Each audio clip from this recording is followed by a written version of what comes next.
Таксиде болған оқиға. Назерке ата-анасының 9-шы перзенті. Анасы Айымқан 60-қа жақындаған шағында құрсағын жарып шыққан кенже қызы. Өзінен үлкен 6 әпкесі, 2 ағасы бар. Кішкентайынан әке-шешесі өмірден озып, үлкен ағасы Қайрат пен Ләззаттың қолында өскен. Әкесінің ізін жалғаған Қайрат пен Қасымқанның өздері де көп балалы әке болып отырған жөндері бар. Соған қарамай, Назеркені өз балаларынан кем көрмей, ештеңеден тарықтырмай өсіріп бақты. Енді міне мектептегі білімін жетік меңгерген бойжеткен жоғары оқу орындарына түсу керек. Алайда ақша мәселесі бәріне де кедергі болып тұрғаны. Өйткені Қайрат пен Қасымқан тұңғыш перзент болғандықтан, өздерінің де ұл қыздары студенттік өмірге қадам басқалы тұр.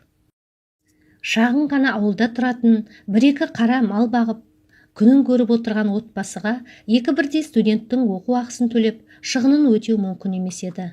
Ағасының жағдайынан хабардар Астана қаласында ата-енесінен бөлек тұратын ұл қыздары кішкентай Айгүл әпкесі Назеркені өз қолына алуға, оқытуға ұсыныс білдірді.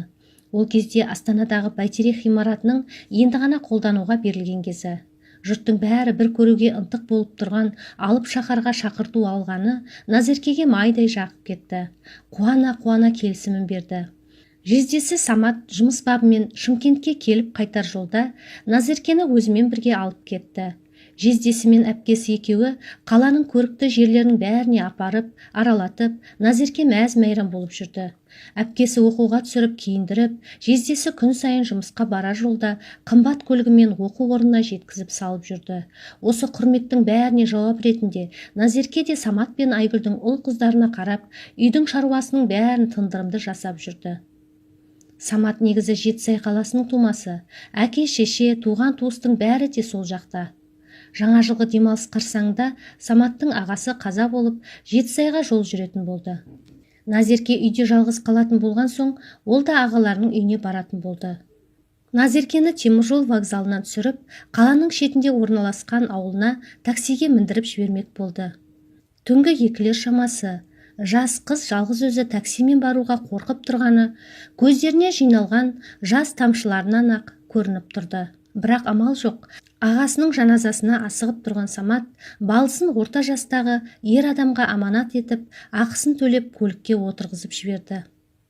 Такси жүргізушісінің телефон номерін жазып алып, Самат пен Айгүл Жетісай қаласына жолға шықты. Назеркенің бойын үрей билеп алған. Ол кезде шағын ауылдарда ұялы телефонның байланысы дұрыс жұмыс істемейтін. Дереу айналаға көз жүгіртті. Айнала тас дүние қараңғы. Айналада бірде-бір тіршілік иесі көрінер емес. Жүргізуші көлігін бір айналып шығып, дөңгелегінің тесіліп қалғанын айтты. Өмірде мұндай жағдаймен бетпе-бет келмеген, тек экраннан көргендері есіне түсіп, жүргізушінің арам пиғылы барын сезіп, жүргізуші дөңгелегін ауыстырып жатқанда алға қарай қаша жөнелді. Артынан жүргізуші де қалыспай қуып келеді. «Әй қызым, саған не болды? Қайда қашып барасың? Тоқта деймін.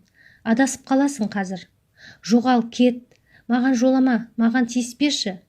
Жүргізуші қуып жетіп, байғұс қызды ұстап алды. «Сенің есің дұрыс па? Неге қашып барасың? Жолама деймін. Мені алдап қайда алып барасың? Жібер мені». «Қайда дегенің не? Әрине үйің алып барамын ғой». «Жоқ, сен мені алдап тұрсың. Сен жаман адамсың. Әкеңмен қатар адамға сен деп сөйлейтін неткен тәрбиесіз қыз едің. Жүр қане, сенен ертерек құтылайын». «Құтылайын дегенің не? Маған не істемексің? Өлтіресің бе? Әлде тірідей кесіп дене мүшелерімді аласың ба? Сен қыз мені жындандырып жіберетін шығарсың. Үйіңе жеткізіп құтылайыншы сенен. Жүр көлікке мін». «Жоқ, сенбеймін. Мен жаңа әңгімеңді естідім. Сендер ұйымдасқан қылмыскер топсыңдар. Мені ақша үшін біреуге апарып бермексің бе? Қанша ақша керек саған? Аға, әпкелерім сол ақшаны саған берсін. Тек мені үйіме алып баршы. Ешкімге ештеңе айтпаймын». «Туф, сен қыздың қиялың шексіз екен. Не айтып кеттің? Қайдағы қылмыстық топ? 10 минутта ауылыңа кіреміз. Жүрші. Мені үйімде бір топ адам күтіп отыр. Қазір ұлым келін алып келеді.